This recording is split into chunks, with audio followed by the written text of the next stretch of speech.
Amém. Obrigado, pastor Marcílio. Obrigado, pastor, pela recepção. Eu trago um abraço do pastor Roberto Silvado, que é meu pastor lá em Curitiba. Lá eu sou pastor de jovens e adolescentes também, cuidando da galerinha de 13 até 30 anos. E para nós é um privilégio estar aqui. Como o pastor Marcílio já disse, eu sou casado com a Giovana, pai do Felipe, que está ali com a turma. E o Felipe tem vários amigos que ajudam a gente a cuidar deles, e foi por isso que a gente trouxe essa banda, viu?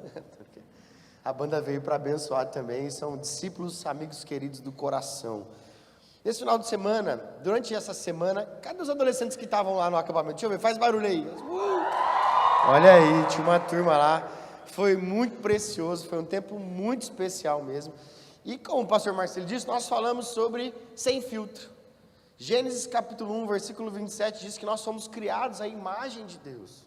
Nós fomos criados à imagem e semelhança, que nós vamos chamar de imago Dei. Nós somos criados com características de Deus, os atributos comunicáveis de Deus. Então Deus é um ser espiritual, nós somos espirituais. Deus é um ser criativo, nós somos criativos. E fomos criados assim.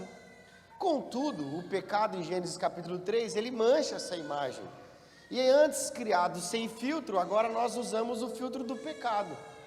Em muitos momentos as nossas decisões se baseiam em decisões da carne. Nós falamos sobre isso com os adolescentes.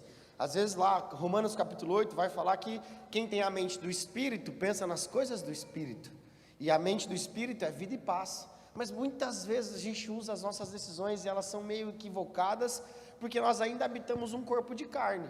Paulo vai dizer que há uma guerra que acontece em nós, espírito e carne. Nós precisamos decidir. E nesse processo que eu preparei, buscando ao Senhor, para conversarmos hoje, é que essa dinâmica de tomarmos as nossas decisões, a nossa identidade estar em Cristo, caminharmos com a mente do Espírito, ela precisa transbordar.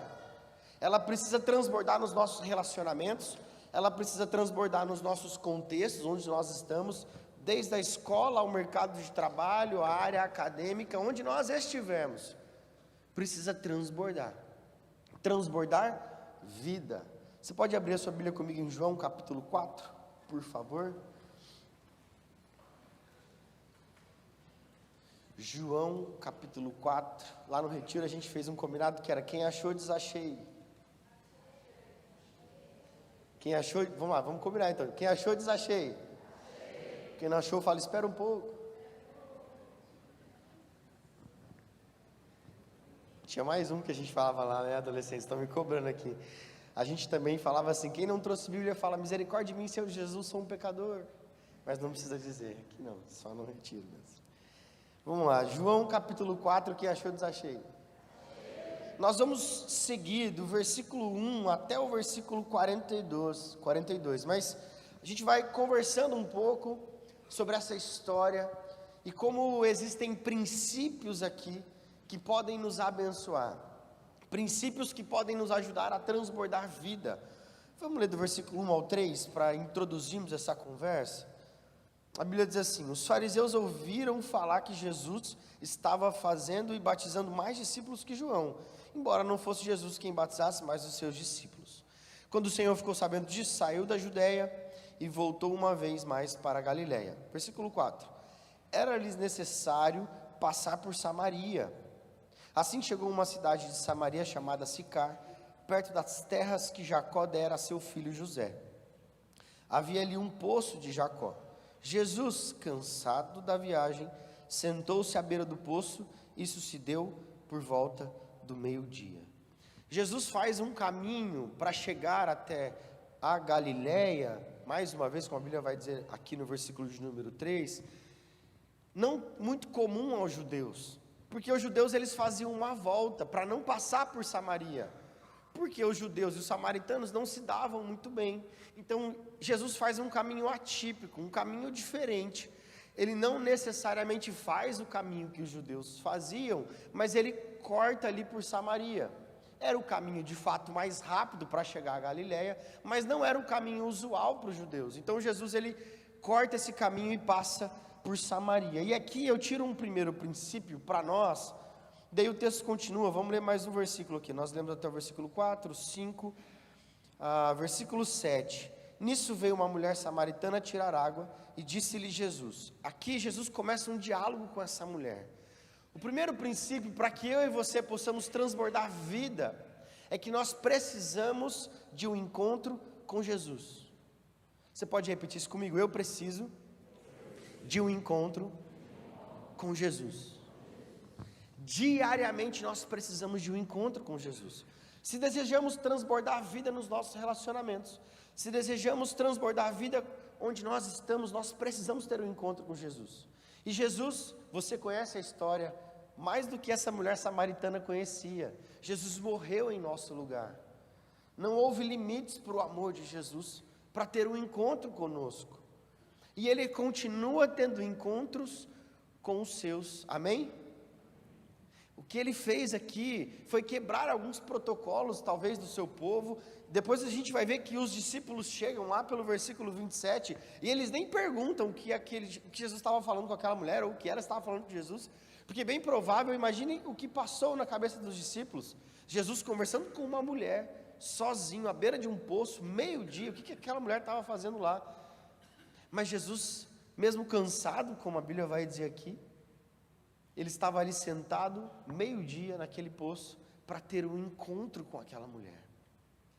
Nós precisamos desse encontro diariamente, nas nossas rotinas corridas, na correria do dia a dia, nós precisamos desse encontro. Sem esse encontro, primariamente, o restante fica todo meio confuso, porque eu vou começar a tomar decisões sem esse encontro, é complicado, porque Tiago vai dizer que existem dois tipos de sabedoria, a humana, sabedoria da carne, e carne ele vai dizer essa sabedoria terrena, e a sabedoria espiritual. Para viver a partir da sabedoria espiritual, eu preciso desse encontro com Jesus. E isso nos leva ao segundo princípio. Esse encontro com Jesus nos leva a um encontro com o que é espiritual, com o que vem de Deus para nós.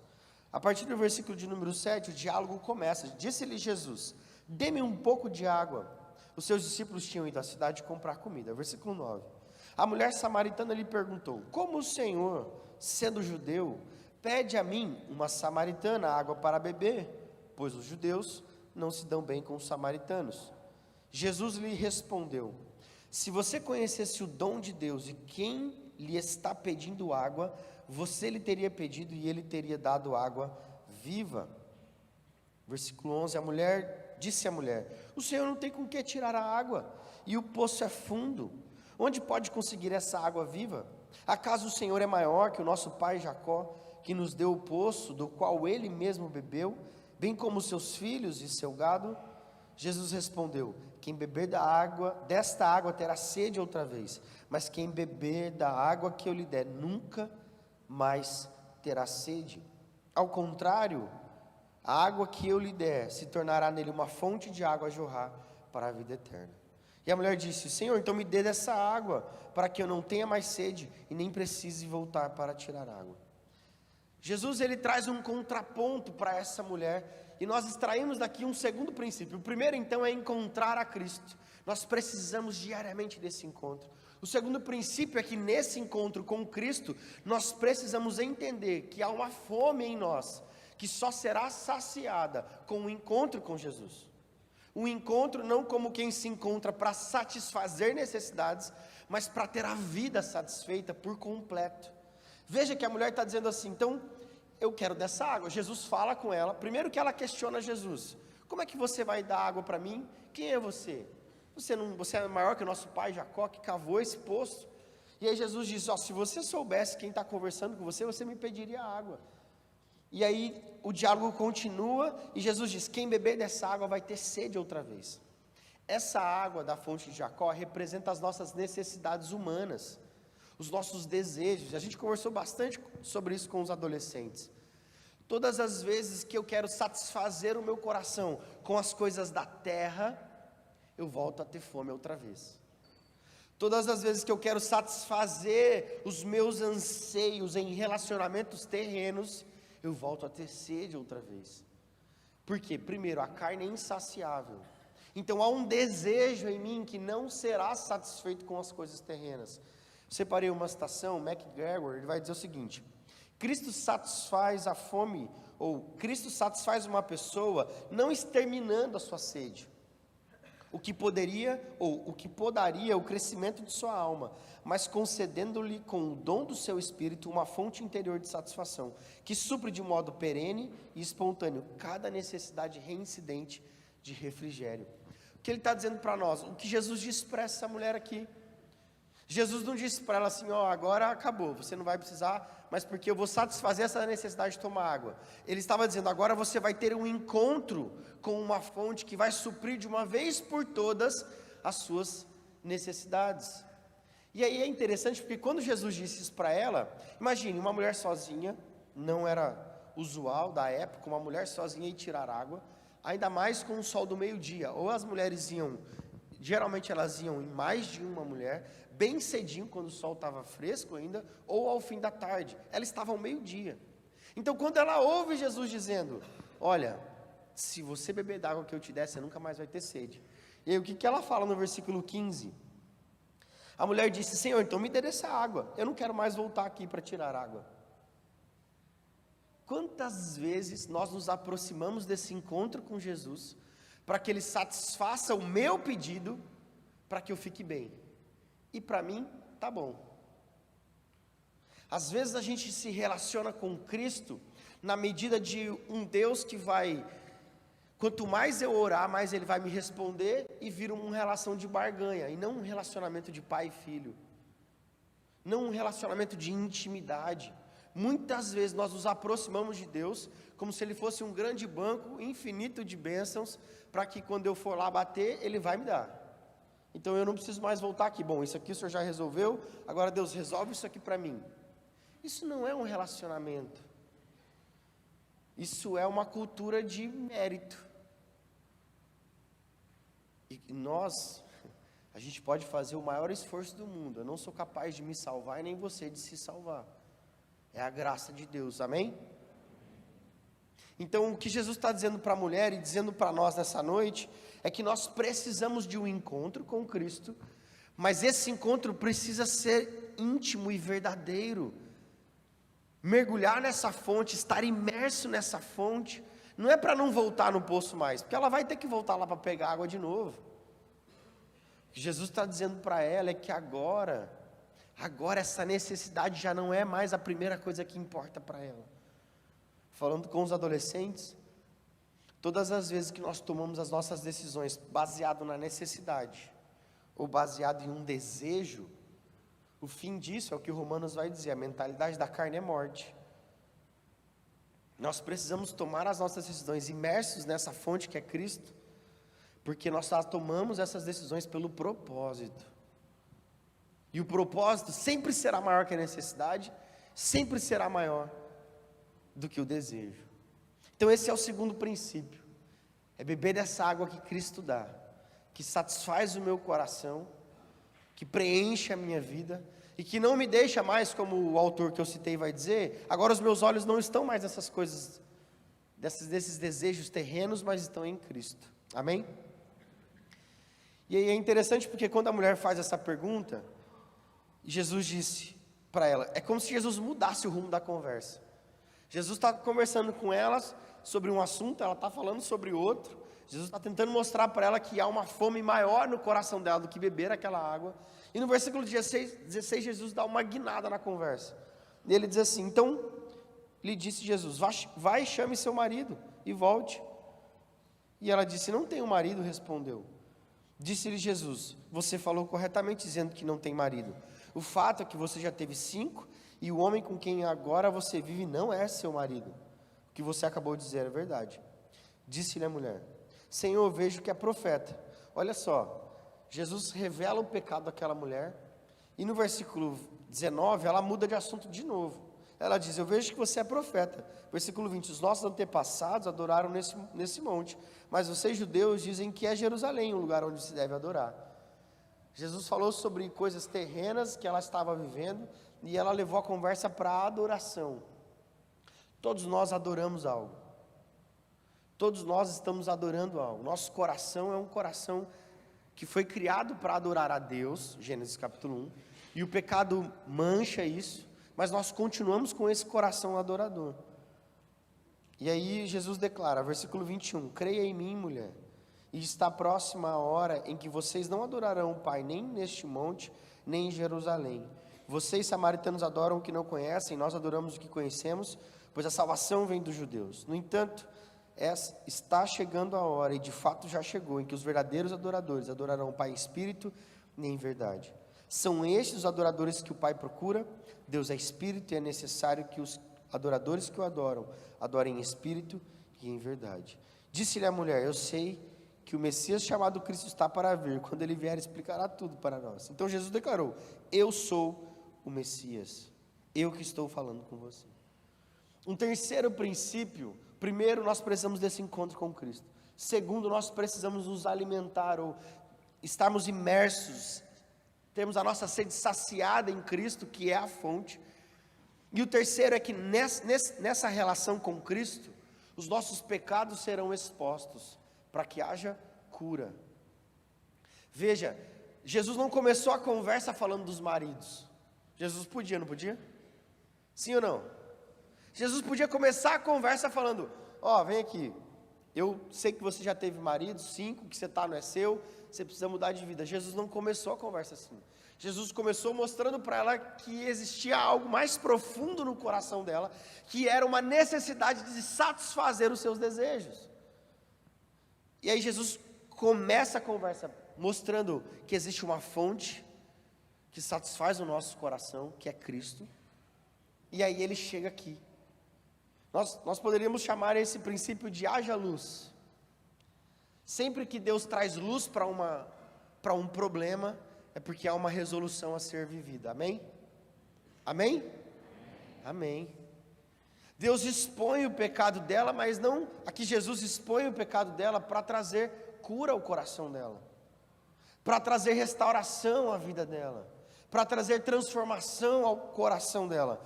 Por isso, sempre que Deus traz ao nosso coração confronto com relação ao nosso pecado, é para que haja arrependimento. Arrependimento. Essa relação com Jesus, ela vai expor o meu coração. Ela vai expor o meu pecado. Se eu desejo transbordar a vida onde eu estou, nessa relação com Cristo, o meu pecado vai ser exposto. E precisa ser exposto. Porque senão eu estou me relacionando com Jesus só para não precisar voltar no poço outra vez. Mas se eu estou me relacionando com Jesus, me alimentando da palavra, vivendo as disciplinas espirituais, tendo uma vida de busca e oração, o meu pecado vai ser exposto e confrontado pela palavra de Deus. E não vai ser exposto só para me constranger, não vai ser exposto só para criar algo de ruim no meu coração, mas vai ser exposto para que haja cura. Será que existem pecados no seu coração que precisam de arrependimento? Que precisa de uma contrição, de volta à cruz, de uma entrega, de confissão? A palavra de Deus vai nos dizer que o pecado, ele precisa ser confessado, para confessar os pecados uns aos outros, para sermos curados. Então o pecado, preste atenção, o pecado a gente não resolve, a gente confessa. Pecado eu não resolvo. O problema de tentar resolver pecado é que sempre piora. Eu vou resolver o meu pecado aqui, deixa que eu vou dar jeito. Vai piorar. Pecado a gente não resolve, pecado a gente confessa. E é porque Cristo expôs a possibilidade agora de haver transformação, a possibilidade agora de haver uma mudança de vida, para transbordar isso para fora, para outros relacionamentos. O texto continua, no versículo 27, naquele momento os seus discípulos voltaram e ficaram surpresos ao encontrá-lo, conversando com uma mulher, mas ninguém perguntou o que quer saber, ou por que está conversando com essa mulher. Versículo 28, a gente caminha para o desfecho dessa história, e o texto diz assim, deixando o seu cântaro, a mulher voltou à cidade e disse ao povo, venham ver um homem que me diz tudo o que tenho feito, será ele não é o Cristo? Veja, a mulher que foi sozinha buscar água ao meio-dia, a mulher que já tinha tido 5 maridos, e o que ela estava não era marido dela, Uma mulher que bem provavelmente naquele lugar e naquela região não era benquista na sociedade, não era benquista entre os seus. Ela deixa o cântaro, ela deixa a sua necessidade, ela deixa aquilo pelo qual ela estava vivendo, ela estava indo buscar água. Quando Jesus fala da água viva, ela quer, para não precisar mais voltar lá, ela quer essa água viva, ela deixa aquele cântaro, ela abandona tudo o que ela tinha ali, as suas necessidades ela deixa, e ela vai à cidade para transbordar a vida. Versículo 31, enquanto isso os discípulos insistiam com ele: mestre, come alguma coisa.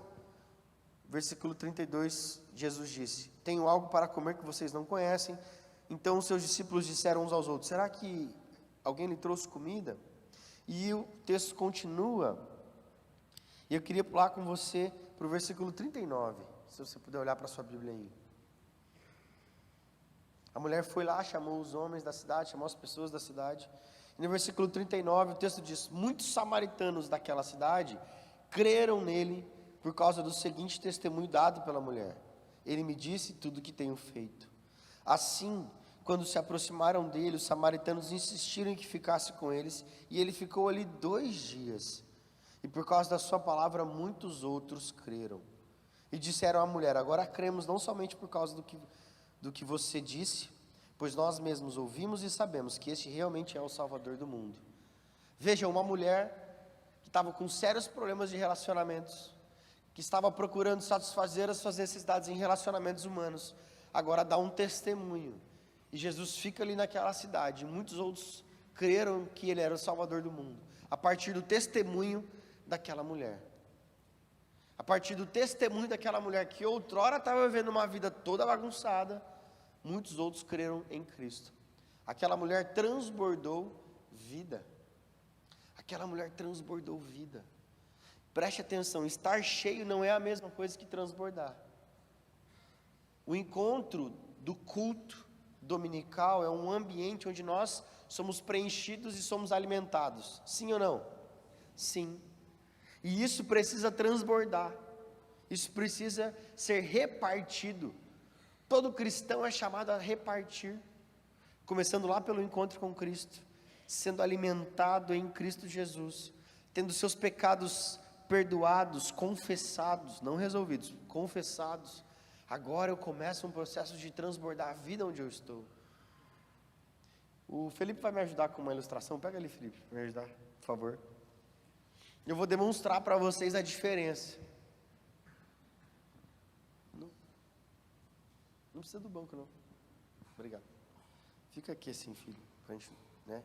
Olha só, esse copo aqui, vocês conseguem ver até onde está a água desse copo? Calma. Esse copo, ele está praticamente cheio, sim ou não? Vira assim, ó. Viram assim? Isso. Tá vendo aqui onde está? Coloca mais um pouquinho de água. Não enche. Tá mais cheio ainda, não tá? Sim ou não? Sim ou não? Sim. Fazer igual nos adolescentes, tem que falar com vontade. Põe mais um pouquinho de água. Esse copo está mais cheio agora, sim ou não? Sim. É o nosso coração sendo alimentado da palavra de Deus. É o nosso coração sendo preenchido de vida. É o nosso coração sendo preenchido de uma fonte que satisfaz os nossos desejos, não para que não tenhamos de voltar no poço, mas porque agora a partir de nós jorra uma fonte de vida. É o nosso coração orando, buscando ao Senhor, vivendo disciplinas espirituais. É a nossa carne sendo esmagada e o pecado sendo confessado. É a nossa vida sendo preenchida. Mas isso aqui ainda testemunha de quem Jesus é? Não. Tá cheio, mas não está transbordando. Como que transborda? Pode transbordar. Tá bom. Transbordou sim ou não? Sim. Nós seremos testemunhas de quem Jesus é, quando nós transbordarmos. Aquela mulher teve um encontro transformador com Jesus. Obrigado. Pode deixar essa aguinha comigo, vou tomar um pouquinho. Depois a gente limpa aqui, tá, pastor? Sujeira. Veja, essa mulher teve um encontro transformador com Jesus, sim ou não? Sim. Ela teve o seu pecado exposto, ela teve um encontro com o Messias, ela estava ali com Jesus, e ele dizendo para ela: se você beber da água que eu lhe der, você não vai mais ter sede. Isso vai mudar a sua história. Ela podia ter pegado o seu cântaro, nossa, tive um encontro tão lindo com Jesus, agora eu sei que Ele é o Salvador, pegar a água dela e ir para a casa dela. Ela podia chegar na casa dela, resolver a vida dela com esse homem que nem marido dela era. Ela podia se acertar na sociedade, ela podia arrumar um trabalho, ela podia casar, enfim, quantas coisas ela poderia ter feito a partir desse encontro. Mas isso ainda não seria transbordar. Ela decidiu deixar as coisas ali. Aquilo que representava a sua necessidade ficou lá. E ela vai então na vila, lá em Samaria, e agora ela chama as pessoas que estavam lá. Eu encontrei o Messias. Ele disse tudo que eu tenho feito. Venham, venham ver, venham ouvir. Ela transbordou. Será que nós temos transbordado Cristo nos nossos relacionamentos? Será que nós temos transbordado Cristo nos ambientes onde nós estamos? Eu sempre friso o relacionamento porque é no relacionamento que nós vamos transbordar a vida. É no relacionamento. É levando amor àquele que vive no ódio. É levando perdão para o amargurado. É mostrando que há um caminho de esperança. E a gente falou isso para os adolescentes porque o retiro é um tempo muito bom, sim ou não? Sim ou não, adolescentes? Sim, é um tempo muito bom. Mas acaba, sim ou não? Sim. Acaba. E agora? E agora? Agora a vida continua. E o desafio continua de deixar o cântaro e transbordar a vida. De ser alimentado nessa fonte que é Cristo. E o versículo 14, Jesus diz exatamente isso. Ao contrário, a água que eu lhe der se tornará nele uma fonte de água a jorrar para a vida eterna. A jorrar para a vida eterna. E aí nós veremos os nossos relacionamentos transformados. Eu compartilhei um testemunho com os adolescentes de um discípulo que eu tive lá no Mato Grosso do Sul. Os meus pais são pastores de uma igreja batista lá no interior do Mato Grosso do Sul. Meus pais estão lá há 20 e poucos anos. Os meus avós são pastores também, por parte de pai, por parte de mãe. Enfim, meu sogro é pastor, cunhado pastor. Família, o Filipinho não tem muito para onde correr. E eu lembro de um discípulo que eu tinha lá no interior do Mato Grosso do Sul. Ele se chamava, o apelido dele era Theo. E o Theo tinha 13 para 14 anos. E ele era o único cristão da família dele. E nós começamos a caminhar juntos.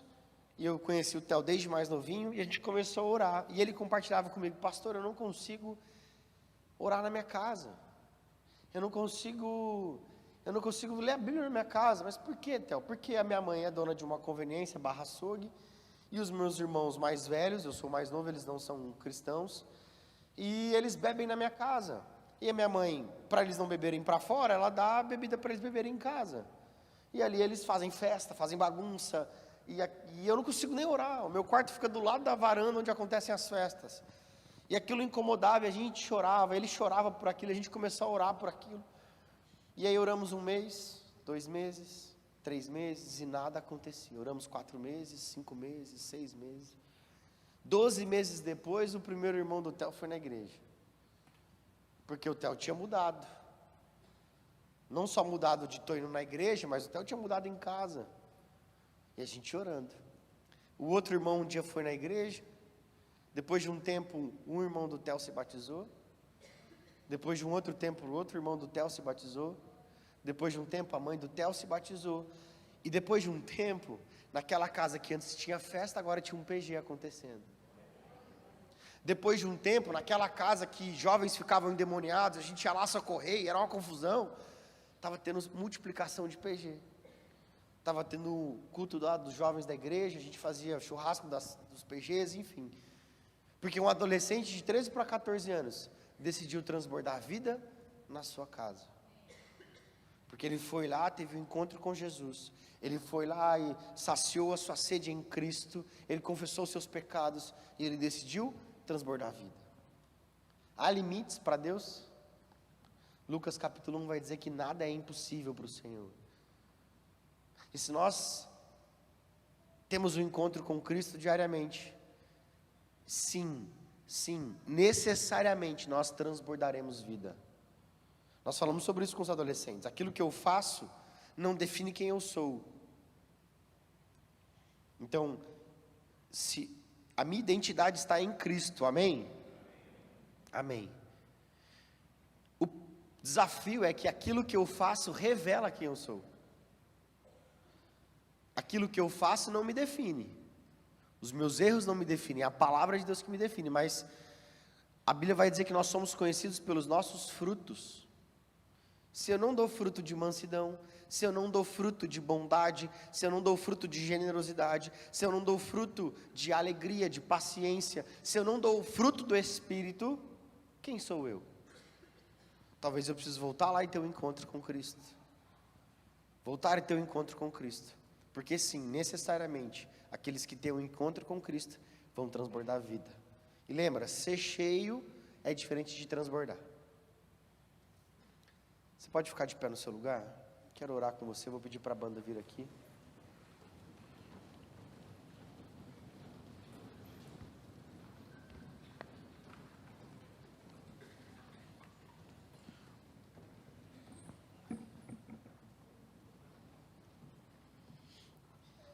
Eu creio que a palavra de Deus, ela sempre nos coloca em um lugar de darmos uma resposta.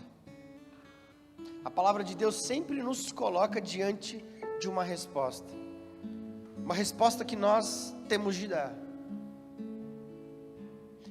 2 Timóteo capítulo 3 vai dizer que a palavra de Deus, ela nos instrui na justiça, ela nos corrige, ela nos exorta, ela nos prepara para toda boa obra. A palavra de Deus requer de nós uma resposta. Qual é a sua resposta nessa noite? Resposta de transbordar a vida? Talvez a resposta de ter um encontro com Cristo. Talvez você está visitando essa amada igreja e ainda não teve um encontro com Cristo. A sua resposta é: eu preciso desse encontro. Talvez a sua resposta é: eu não quero mais satisfazer as minhas necessidades nas coisas da terra. Não é um trabalho que vai suprir as suas necessidades, por mais que pareça. Não é a sua carreira acadêmica que vai suprir o buraco do seu coração. Não é um casamento, não é um relacionamento que vai suprir a sua fome e sede. É Cristo. É Cristo. E tendo esse encontro com Cristo, sim, precisamos confessar os nossos pecados. Porque resolver pecado não tem jeito, tem que confessar. E nesse processo, nós vamos transbordando vida. Talvez a sua resposta é: eu preciso começar a transbordar a vida. Assim como o Theo, de 13 anos para 14, decidiu transbordar a vida na sua família, eu decido transbordar a vida na minha família. Eu decido transbordar a vida no meu trabalho. Eu decido transbordar a vida na minha faculdade. Eu decido transbordar a vida no meu estágio, no meu condomínio, no meu prédio. Eu decido transbordar a vida. Amém? Quero orar com você, você pode fechar seus olhos.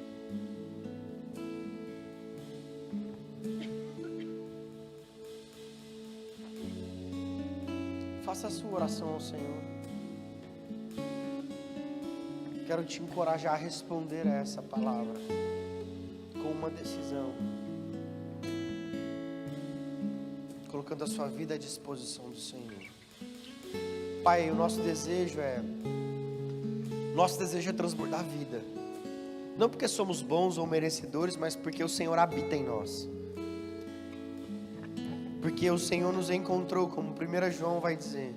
O amor consiste em que o Senhor nos amou primeiro. E Cristo morreu em nosso lugar. E em resposta a esse amor, nós vamos deixar todas as nossas necessidades de lado. Elas não serão mais as prioridades da nossa vida. Elas não serão mais primariamente a maneira como nós tomamos as nossas decisões. Mas agora, imersos em Ti, viveremos a nossa vida sendo alimentados por Cristo, tendo a nossa sede saciada em Cristo. Transbordaremos vida onde estivermos. Seremos reconhecidos pelo fruto do Espírito em nós, pela alegria, pela bondade, pela mansidão. Seremos reconhecidos pela paciência, não mais pela irritabilidade. Seremos conhecidos agora por uma paz que excede o entendimento, uma paz não como o mundo dá, a paz sempre querendo algo em troca, mas uma paz que nos preenche independente das circunstâncias. Seremos reconhecidos porque tivemos um encontro com Cristo. E quando compartilharmos o nosso testemunho, as pessoas serão transformadas não pelas nossas palavras, mas porque elas também terão um encontro com Cristo. O nosso testemunho apontará para quem Cristo é e o que Ele fez por nós, morrendo em nosso lugar, nos redimindo, nos justificando, mudando a nossa história. Dê-nos coragem, Senhor, para transbordarmos vida onde estivermos, para não sermos omissos, para não cometermos o pecado de sabermos o bem que devemos fazer e não fazemos, mas sermos reconhecidos como teus filhos, transbordando vida onde estivermos, em nome de Jesus, amém.